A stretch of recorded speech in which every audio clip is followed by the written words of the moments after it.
Hello guys, कैसे हो। आरआरबीपीओ interview experience की हमारा ये छठा वीडियो है, जिसके अंदर हम छत्तीसगढ़ के अंदर इंटरव्यू का एक्सपीरियंस कैसा रहा है उस पर डिस्कस करने वाले हैं। इससे पहले मैंने आपको गुवाहाटी असम का इंटरव्यू अपलोड कर दिया है, आपके सामने इंदौर का एक्सपीरियंस कर दिया, हिमाचल का कर दिया, राजस्थान का अपलोड कर दिया है। और अब हमारी बात हुई है छत्तीसगढ़ से, और इन्होंने जो फॉर्म भरा है वो महाराष्ट्र से भरा था, तो उससे रिलेटेड क्वेश्चन हैं और क्या क्या क्वेश्चन, ताकि आपने भी अगर किसी अदर स्टेट से भरा है तो आपको एक बेसिक आइडिया लग जाएगा कि क्या क्या क्वेश्चंस पूछ सकते हैं और कैसे क्रॉस क्वेश्चनिंग हो सकती है। तो ये काफ़ी इंपॉर्टेंट रहने वाला है आपके लिए। ठीक है, पैनल के अंदर देखो 5 लोग थे, 3 मेल और 2 फीमेल थी। ठीक है, फर्स्ट क्वेश्चन, आप महाराष्ट्र से हो तो अब आपको यहाँ गांव के लोगों से डील करना पड़ेगा। वो तो हिंदी भी नहीं जानते, तो कैसे मैनेज करोगे आप। मतलब एक तो आप मराठी बेल्ट से हो, छत्तीसगढ़ में लोग हिंदी भी नहीं जानते हैं और वहाँ की अलग लैंग्वेज है, और आपको फिर से ऐसे लोगों के साथ डील करना पड़ेगा। तो एक सिचुएशनल क्वेश्चन होता है, इसके तरीके से आंसर देना होता है। सेकंड क्वेश्चन है, छत्तीसगढ़ में क्यों फॉर्म फिलअप किया, आरआरबी है, ट्रांसफ़र नहीं होगा। ये होता है दाना डालना। आप कुछ लोग ऐसा जवाब दो, आप बोलो कि सर मैं स्किल 1 के लिए यहाँ आया हूँ, स्किल 2 से मैं स्विच करके वापस अपने अपने मतलब स्टेट चला जाऊँगा, तो उससे पता चलेगा इनको लेना है या नहीं लेना है। थर्ड क्वेश्चन है, छत्तीसगढ़ आरआरबी की स्पॉन्सर बैंक कौन सी है, ये आपको पता होना चाहिए। आरआरबी का रेगुलेटर कौन है, तो आरआरबी का रेगुलेटर आरबीआई है, और उन पे इंस्पेक्शन और मॉनिटरिंग का काम नाबार्ड करता है। पांचवा, स्पॉन्सर बैंक का आरआरबी में क्या रोल होता है, स्पॉन्सर बैंक की कहाँ ज़रूरत पड़ गई आरआरबी के अंदर, ये क्वेश्चन है। उसके बाद स्पॉन्सर बैंक की ज़रूरत पता है क्या होती है, क्या ना, जैसे स्टेट बैंक की, जैसे सेंट्रल गवर्नमेंट 50, स्टेट गवर्नमेंट की 15% और स्पॉन्सर बैंक की 35% हिस्सेदारी होती है। तो जब भी उस एरिया में फ्लड्स या ड्रॉट या कुछ ऐसी अनवांटेड चीज़ हो जाती है, तो स्पॉन्सर बैंक फिर वापस कैपिटल को इन्फ्लुएंस करते हैं बैंक में, ताकि बैंक वापस अपना काम कर सके।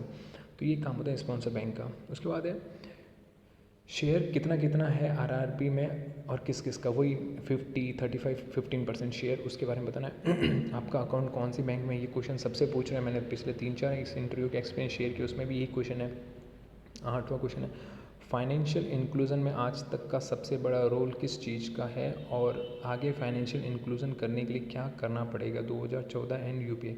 मतलब फाइनेंशियल इंक्लूजन में सबसे बड़ा स्टेप नरेंद्र मोदी जी ने जब 2014 के बाद जो गवर्नमेंट आई थी, तो प्रधानमंत्री जनधन योजना के जो अकाउंट खुले गए ना, लगभग 50 करोड़ से ज़्यादा के अकाउंट खुले गए, तो वो फाइनेंशियल इंक्लूजन का सबसे बड़ा एग्जाम्पल है। उसके बाद यूपीआई, फिर डीबीटी, इन चीज़ों से लोगों में अवेयरनेस बढ़ी है।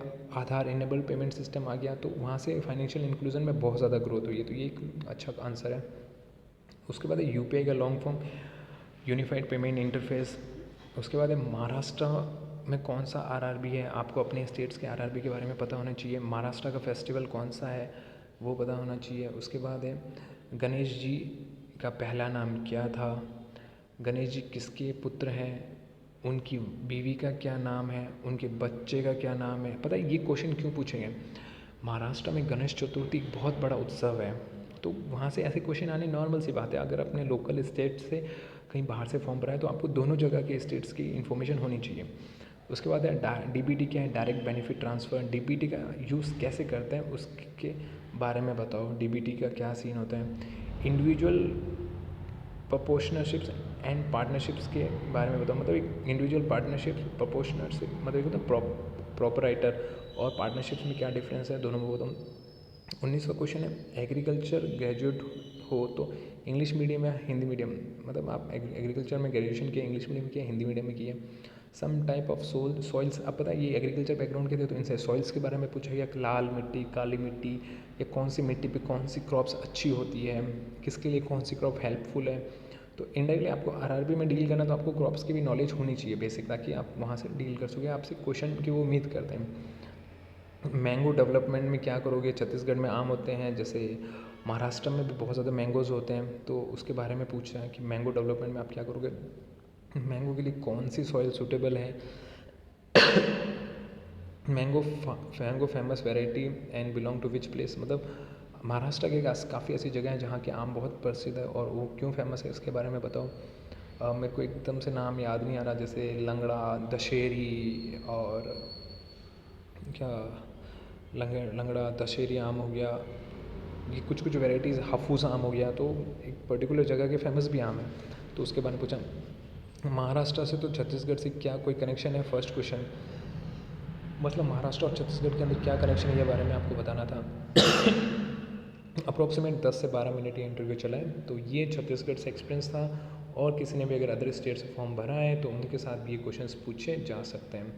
ठीक है guys, all the best. Channel को शेयर, लाइक, शेयर और सब्सक्राइब कर देना ताकि सब लोगों को इसका बेनिफिट हो सके। Bye bye, take care.